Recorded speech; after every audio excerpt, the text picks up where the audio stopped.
Oiê, tudo bem com vocês? Eu sou a Melissa. E eu me chamo Álvaro. Eu sou o Gabriel e hoje vamos falar sobre a Caxemira. Para darmos início, começarei explicando sobre o que é esse tal conflito. O conflito da Caxemira nada mais é do que o conflito gerado após a desistência de colonização da Europa na região da Ásia e África, trazendo para eles a ideia de independência. Com isso, a divisão da Caxemira acabou sendo um tanto quanto precipitada, já que sua maior parte da população era constituída por muçulmanos e sua minoria por hindus. Com isso, se inicia um conflito dentro da própria Caxemira, onde dois povos de religiões distintas, em que o maior problema ali implantado é a falta de uma nacionalidade, que seria o Caxemir, e que, por sua vez, possuindo uma, poderiam votar ou imporem suas vontades em relação à divisão feita. Mas o conflito não acaba por aí, já que o negócio começa a ficar um pouco mais embaixo quando o Paquistão e a China, que fazem fronteira com a Índia, passam a ter interesse sobre a Caxemira, onde o Paquistão se volta para os quesitos religiosos, já que possui sua população dominada por muçulmanos, e a China com seus interesses econômicos em busca dos recursos hídricos que a região da Caxemira possui.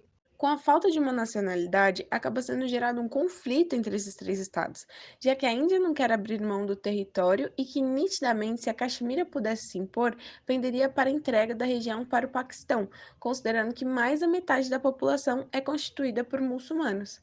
Mas não é isso que ocorre, e por esse motivo, a Caxemira pode ser considerada um dos conflitos mais perigosos do mundo.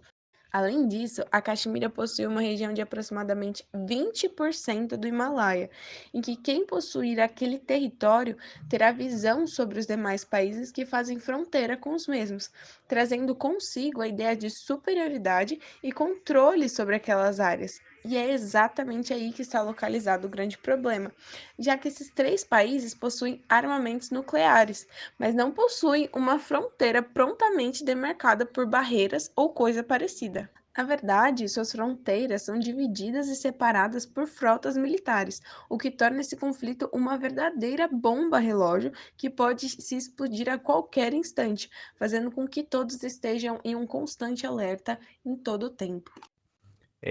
Não é brincadeira não. E antes de entrarmos nas questões das aplicações dos conceitos, devemos primeiro entender quais são eles.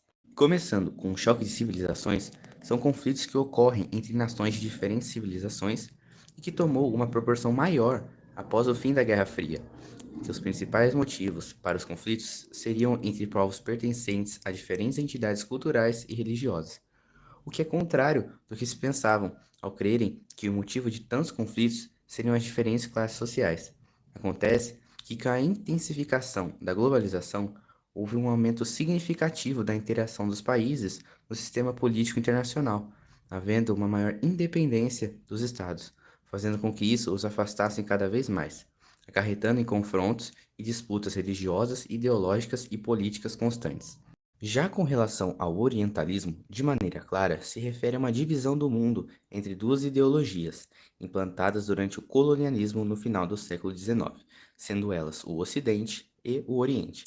O Ocidente traz consigo uma visão distorcida e generalizada de que o Oriente é composto por uma espécie de bárbaros e seres incivilizados, fazendo com que os preconceitos só passem a crescer cada vez mais e os taxando como terroristas sem nem tentarem ao menos entender o porquê de tais atos.